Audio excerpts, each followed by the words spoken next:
Qual a nossa luta, de fato? Temos esse entendimento?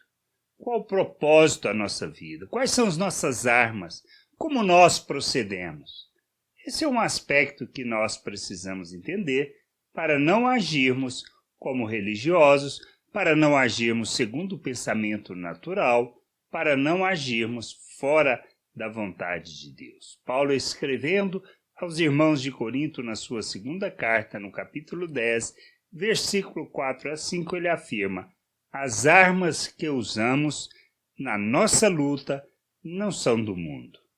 São armas poderosas em Deus, capazes de destruir fortalezas. E assim destruímos ideias falsas e também todo orgulho humano que não deixa que as pessoas conheçam a Deus. Dominamos todo o pensamento humano e fazemos com que ele obedeça a Cristo. Paulo está falando acerca da maneira de pensar deste mundo, da lógica humana, da maneira de raciocinar, da busca do interesse próprio, ou seja, do uso de todo o pensamento, de toda maneira de ganhar conhecimento, experiência, na realidade, com o intuito de buscar o interesse próprio, a vontade própria. Nós não estamos falando de sabedoria quanto a conhecimento, mas sim da maneira de pensar deste mundo, de levar as nossas atitudes, as nossas maneiras de agir. É disto que Paulo está falando. Que nós precisamos entender que todo o processo pelo qual passamos se trata justamente deste detalhe, de deixarmos de agir segundo o pensamento natural e agirmos como Cristo, segundo o pensamento de Deus, segundo a mente de Cristo. Nós precisamos entender que esta é a nossa luta, ou seja, as armas que devemos usar são de Deus, a maneira de pensar é de Deus. Nós temos que aprender a pensar como Cristo.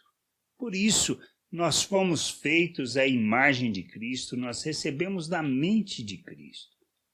Por isso, nós precisamos deixar de andar segundo o pensamento natural, segundo a lógica humana de pensar, de buscar o próprio interesse, de revelar o egoísmo, de manifestar todo o desejo de vingança, de ódio, de raiva, ou seja, da defesa dos próprios interesses contra a vontade, muitas vezes, do outro, do interesse do outro. Nós não pensamos no outro e nem no interesse do outro.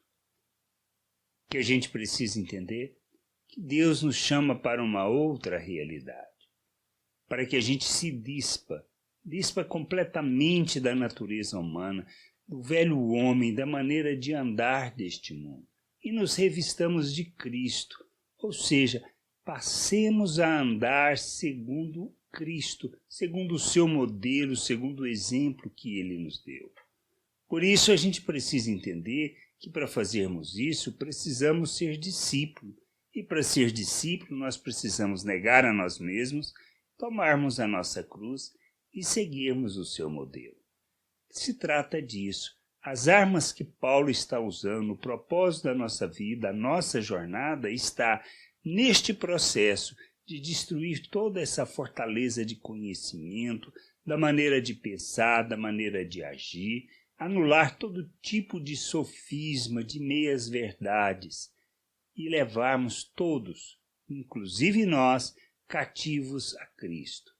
De maneira que a gente aprenda a viver segundo Cristo, segundo o modelo de Cristo, segundo o exemplo dele, fazendo as obras, falando, agindo e reagindo como Cristo neste mundo.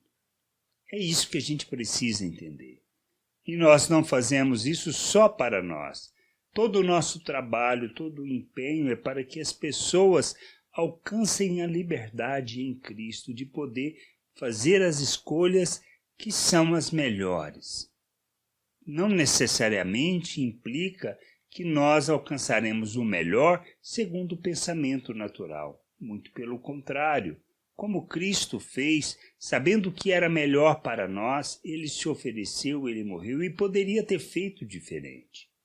Poder tinha, autoridade tinha, mas ele preferiu se submeter à vontade do Pai e como uma liberdade que tinha, para que nós pudéssemos conhecer o Pai. Essa é a nossa realidade. Este é o propósito da nossa vida, nos libertar de uma maneira de pensar para nos tornarmos cativos em Cristo, escravos de Cristo, segundo a vontade do Pai, ou seja, andarmos como Ele, nos ofertarmos e nos colocarmos debaixo da sua autoridade para fazermos o que é da sua vontade. Que a gente possa entender e compreender e nos libertar de uma maneira de pensar que na realidade achamos que é liberdade, mas que nos escraviza. Nos leva à falta de entendimento, à falta de compreensão de tudo aquilo que Deus deseja para nós. Que a gente possa buscar o conhecimento de Deus e a sua vontade. Graça e paz sobre a tua vida. Amém.